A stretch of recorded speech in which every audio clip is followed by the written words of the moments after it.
په ننګرهار ولایت کې زیاتره کم عمره ځوانان د سوکه توپ اچونې لارویان دي. دوی د افغان ملي لوبډلې له نامتو لوبغاړو راشد، مجیب او نبي څخه د متاثره کېدو وروسته د کرکټ دغه برخه انتخاب کړې ده. په ننګرهار کرکټ اکاډمۍ NCA کې د اکرام الله په نوم دغه کم عمره ځوان سوکه لیګ بریک توپ اچونه کوي چې د افغانستان راشد ارمان، د اسټرالیا اډم زیمپا او د هندوستان یوزویندر چهال ته ورته لیګ بریک توپ اچونه ترسره کوي. اکرام نوري وایي کرکټ یې په نوی فکر پیل کړی تر څو ځان ښه ثابت کړي او د افغانستان لپاره د کرکټ ځلانده ستوری شي.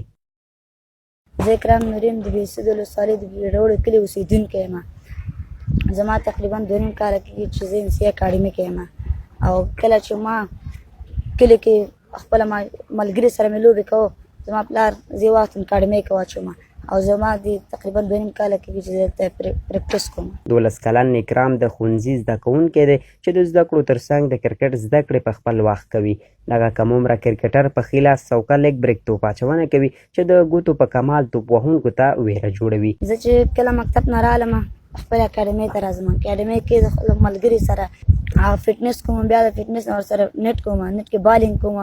نو دلته زموږ ټول زه تقریبا چې کله مکتب نه راځم تقریبا 12:30 بجې، چې 12:30 بجې زه مکتب نه رالم، بیا خپل لمونځ کوم. چې کله خپل لمونځ مې په 1 بجې شو، بیا د 1 بجې نه زه خپل اکاډمۍ ته راځم، دلته یو 6 ساعته 5 ساعته خپل ملګري سره نیټ کوم، بیا نیټ خلاص بیا ځم خپل کور ته.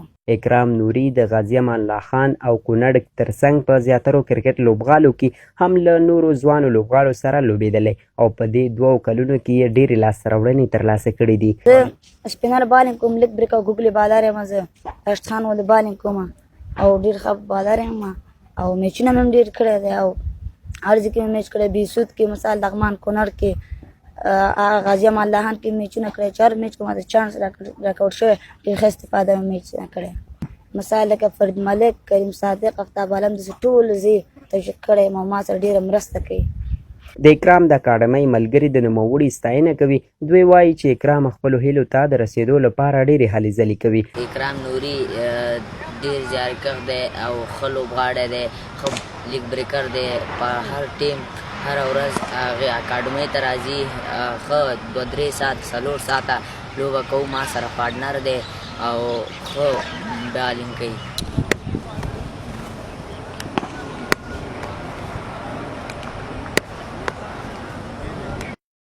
د کرکټ شنونکي هیله مند دي چې همدغه تنکي ځوانان کولی شي چې د افغانستان راتلونکی کرکټ پیاوړی کړي. زه چې کله د NCA یا ننګرهار کرکټ اکاډمۍ ته راځم، وخت نا وخت دغه اکاډمۍ نه لیدنه کوم، نو ډېر زیات لوبغاړي دلته خواري کوي. د دغه خواريکښو لوبغاړو له جملې یو اکرام نوري ده. زه چې کله د کرکټ په برخه کې ځوانان ګورم او بیا هغه تنکي ځوانان یا د په شان ماشومان چې خواري کوي، زه د افغانستان کرکټ ته هیله مند کېږم چې د افغانستان د کرکټ راتلونکي برخه ډېره زیاته پیاوړې ده، ډېره زیاته قوي ده. اکرام نوري د نورو ځوانانو ترڅنګ ډېره زیاته خواري باسي. څرنګه چې د خبرو نه معلومیږي دوی اقتصادي مشکل هم لري، خو دا د اقتصادي مشکل ته نه تسلیمیدونکي لوبغاړي ښکاري او راځي دلته پریکټس ترسره کوي. زه هم وخت نا وخت تشویق کوم او له نورو لوبغاړو هم هیله لرم چې دا تشویق کړي.